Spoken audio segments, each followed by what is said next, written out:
Hello and welcome back to Let's Play Siege of Avalon. We're just going to quickly wrap up this area. First thing we see here is another staircase. But if we click on it, we see it's blocked by a large rock, so we can't go down there. So we're just going to continue on and try to clear up this area for the blacksmith quest. There's really no reason not. You're not strictly required to kill every enemy in the game, but since each and every one of them gives you training points, there's really no reason not to. Enemies don't respawn in this game. Once an enemy is dead, it's dead permanently. The generation of the game is static. It's the same time it's the same set of characters every time you play through. So if you play through for 30th time, you'll find the exact same enemies in the exact same spots every single time. So really, there's no reason not to kill everything, since you'll know where everything is, and isn't as though you can go back and kill them later on, or just kill different enemies. Eventually you will run out of enemies, and there's a static maximum number of training points you can get throughout the game. I don't know what it is, but there is one, since there's only so many ways to get training points. Then again, actually, that isn't exactly true. There is one glitch in the game where you can get an unlimited number of training points, which doesn't really surprise me that that kind of glitch would exist, but it occurs later on. We're not going to abuse it or anything. We'll have plenty of training points for anything we would need, but the fact that it exists is sort of a characteristic of the game. Anyway, here's a leather glove and bracers, and those are going to replace our current leather gloves. They're slightly better.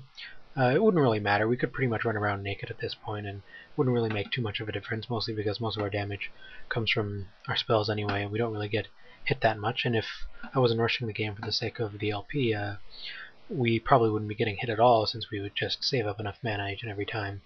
I think I'm actually going to cut this video rather short, just to wrap up and let our mana recharge, and just to finish up this area. The mana recharge in the game does become a lot faster later on, and hopefully that'll catch on sooner rather than later, since this part of the game can get kind of frustrating and tiresome, but there isn't much left to it, so hopefully we'll be able to get through the first chapter without too much trouble. And the hit detection in the game doesn't help much either, but I suppose there's nothing I can do about that.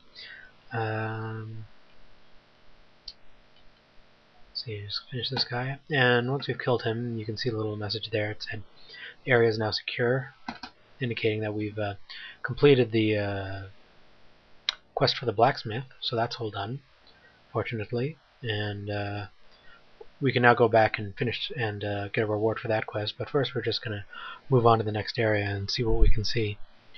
And then we see that the rest of the village is mostly the same. More ruined buildings, more scouts trying to find us and kill us, so we're just going to finish him off and see what he has. Again, not much. Maybe we can sell that kilt.